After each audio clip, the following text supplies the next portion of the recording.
Hello there, how is it going? My name is Stephen, and in this video I'll be showing you how to start Hadoop and how to basically check Hadoop directory.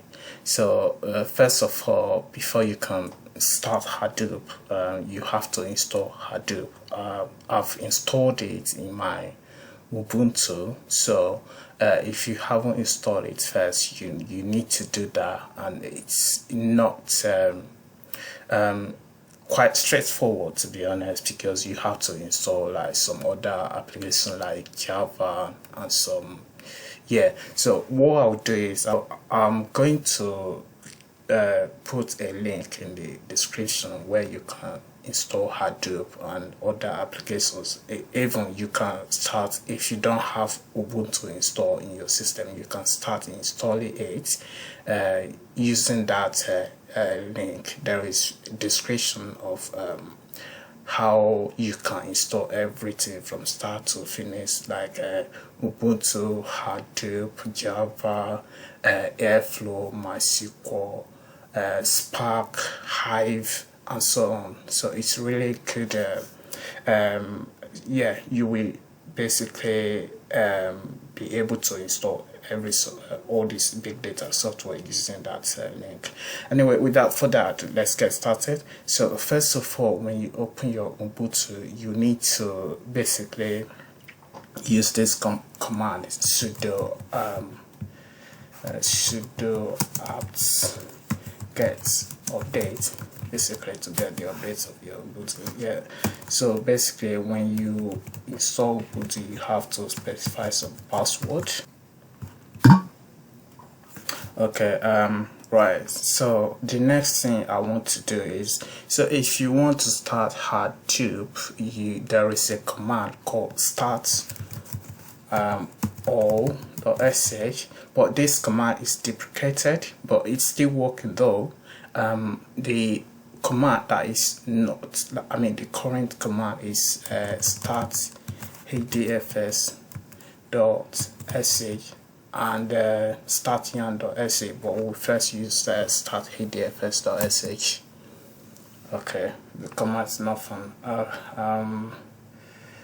Start-hdfs.sh.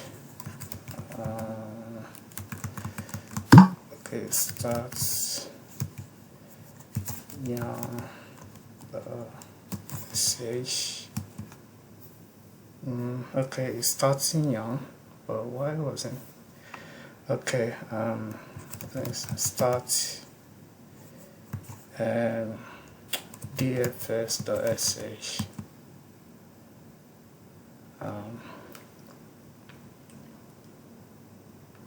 So that is start DFS instead of start HDFS.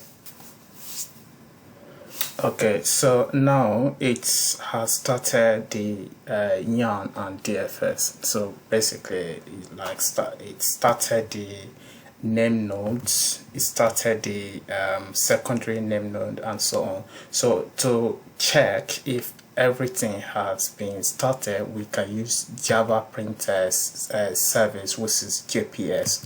So JPS means Java print service.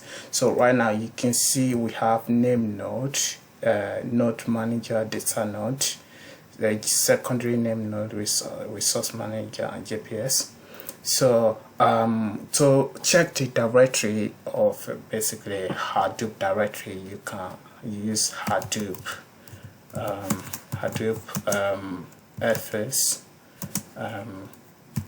that's ls, then /.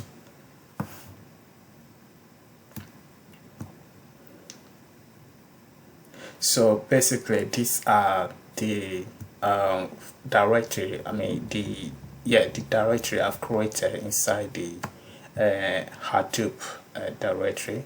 So what I want to show next is the Hadoop UI. So to check Hadoop UI, you have to type localhost 50,070 on your browser using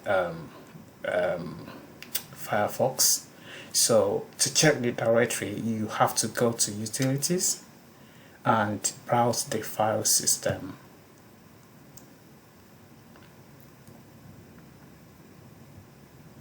So as you can see, these are the directory I've got.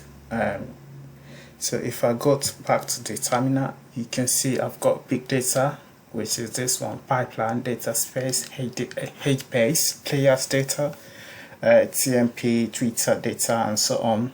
So if you want to check one of these data, right, let's say for example we want to check players data, so I've actually basically written some code to fetch data from an API, rapid API, and then basically use Kafka to ingest the data into HDFS directly. So these are the data. So for the normal block size for Hadoop is 128 megabytes, but the data in here is not up to 128 megabytes, but you can see the size 9.5 kilobytes. So you can actually check the data. Basically you can download it here. So if you click download, you should be able to check the file. So you can see these are JSON file that I've ingested into the directory. So we can actually use Spark to read this data as a data frame, but I'm not going to go through that in this video. So yeah, what else? So that is just the thing I want to show you in this video. I hope you learned something here, and yeah, thank you for watching. Don't forget to hit the like button, the subscribe button, and leave a comment. Yeah, I'll be uploading more videos like this, so make sure you stay tuned. And so have a lovely day and goodbye.